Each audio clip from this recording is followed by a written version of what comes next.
રાજકોટ જિલ્લાના ઉપલેટામાં થોડા દિવસ પહેલા પકડાયેલ ડુપ્લિકેટ બિયારણ. ઉપલેટામાં જંતુનાશક દવા અને બિયારણના ખાનગી પેઢી વિક્રેતાને ત્યાંથી રાજકોટ એસઓજી બ્રાન્ચે ઝડપી પડ્યું હતું ડુપ્લિકેટ બિયારણનો જથ્થો.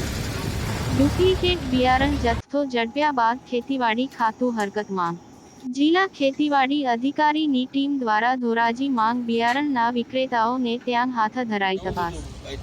ધોરાજી માંગ કુલ 6 જેટલી જંતુનાશક દવા અને બિયારણ વિક્રેતાને ત્યાં હાથ ધરાઈ તપાસ.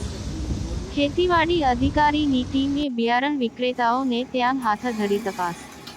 અધિકારીઓ દ્વારા 6 દુકાનોમાંથી બિયારણના નમૂના લેવામાં આવ્યા.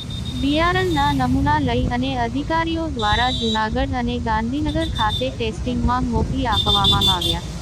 રાજકોટ જિલ્લાના અને જૂનાગઢ જિલ્લાના ખેતીવાડી અધિકારીઓની સંયુક્ત ટીમે બિયારણના ખાનગી વિક્રેતાઓને ત્યાં તપાસ હાથ ધરી. કુલ 6 જેટલા બિયારણના વિક્રેતાઓને ત્યાંથી શંકાસ્પદ બિયારણના નમૂના લેવામાં આવ્યા.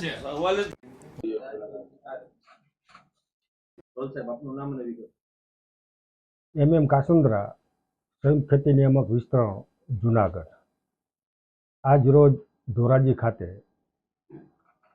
જંતુનાશક દવા, બિયારણ તેમજ રાસાયણિક ખાતરના વિક્રેતાને ત્યાં ખેતીવાડી ખાતાની સૂચના અને માર્ગદર્શન મુજબ વિક્રેતાઓને ત્યાં જઈ તેમનું ઇન્સ્પેક્શન કરવું, જરૂર જણાયે નમૂના લેવા, એવું કોઈ વસ્તુ જો માલુમ પડે તો એનો જથ્થો રોકવાની કામગીરી આજરોજ ધોરાજી ખાતે કરવામાં આવે છે.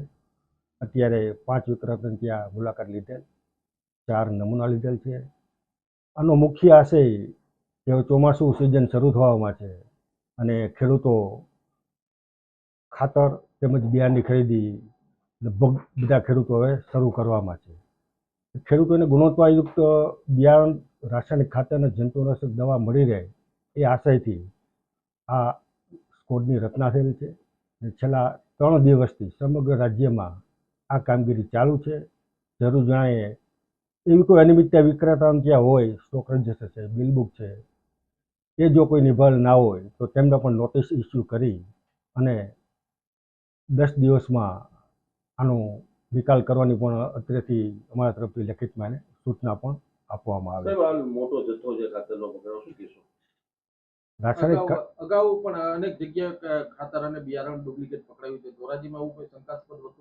ધોરાજીમાં અત્યારે અમે 5 વિક્રેતાની ત્યાં મુલાકાત લીધેલી, એમાં કોઈ શંકાસ્પદ વસ્તુ જોવા મળેલ નથી. અમને એવું લાગ્યું ત્યાં અમે નમૂના સેમ્પલ ખેતીવાડી અધિકારી મારફત લેવડાવેલા છે. કેટલા સમયની અંદરમાં સેમ્પલના નમૂનાના જવાબો?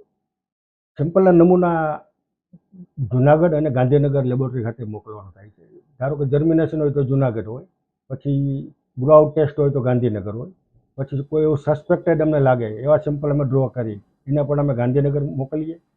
જર્મિનેશનનું તો લગભગ 15-20 દિવસમાં પરિણામ આવી જાય. ગ્રોઆઉટ ટેસ્ટ એટલે આખા કોઈ પણ વેરાયટીની લાક્ષણિકતા અને કેરેક્ટર, એટલે એમાં 3 થી 4 મહિના જેવો સમય લાગે અને બાકી જે શંકાસ્પદ છે એનું રિઝલ્ટ પણ ટૂંક સમયમાં આવી જાય. શંકાસ્પદ જે જથ્થો લીધો, કઈ દુકાન લીધો? દુકાન અત્યારે અમે 2 સેમ્પલ સસ્પેક્ટેડમાં લીધા છે.